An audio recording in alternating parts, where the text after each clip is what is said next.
વડોદરા અને રાજકોટ પણ બનશે હવે મેટ્રો સિટી. ગુજરાત હવે વિકાસના પાટા ઉપર સડસડાટ દોડી રહ્યું છે. તેની માટે જરૂરી તમામ પાટા બિછાવવાનું કામ કેન્દ્ર સરકારની મદદથી રાજ્ય સરકાર કરી રહી છે. બુલેટ ટ્રેન પ્રોજેક્ટ હવે પૂર્ણતાના આરે છે, ત્યારે ગુજરાતના બે બીજા શહેરો પણ મેટ્રો શહેર બનવા જઈ રહ્યા છે. રાજકોટ અને વડોદરામાં પણ હવે મેટ્રો રેલવે પ્રોજેક્ટ શરૂ કરવાની તૈયારી શરૂ કરી છે. રાજ્ય સરકાર દ્વારા પ્રસ્તાવ કેન્દ્ર સરકારને મોકલી દેવામાં આવ્યો છે. આ દસ્તાવેજ પ્રમાણે વડોદરામાં આશરે 40 કિલોમીટર લાંબી મેટ્રો લાઇન માટે અંદાજે 10,000 કરોડ રૂપિયાનું બજેટ થશે. તો રાજકોટ માટે 38 કિલોમીટર નેટવર્ક માટે આશરે જો ખર્ચની વાત કરીએ તો 10,000 કરોડ રૂપિયાથી પણ વધુ રહેશે. મેટ્રો ટ્રેન પ્રોજેક્ટ મોટું અને ખર્ચાળ હોય છે. સામાન્ય રીતે એલિવેટેડ મેટ્રો ટ્રેક માટે દરેક કિલોમીટરે સરેરાશ 350 કરોડ રૂપિયાનો ખર્ચ થાય છે, જ્યારે અંડરગ્રાઉન્ડ મેટ્રોમાંથી આ ખર્ચ 800 કરોડ રૂપિયાની પણ આસપાસ પહોંચે છે. તો આ સામે મેટ્રો નિયો અને મેટ્રો લાઇટ જેવો વિકલ્પ વધુ સસ્તો અને સારો ગણવામાં આવે છે.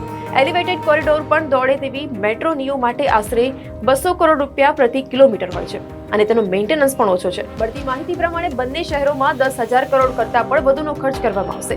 રાજ્ય સરકાર દ્વારા વડોદરાના મેટ્રો રેલ પ્રોજેક્ટ માટે મોકલવામાં આવેલું DPR મંજૂર થાય તો વડોદરાનો અટકેલો વિકાસ શરૂ થશે તે નક્કી છે.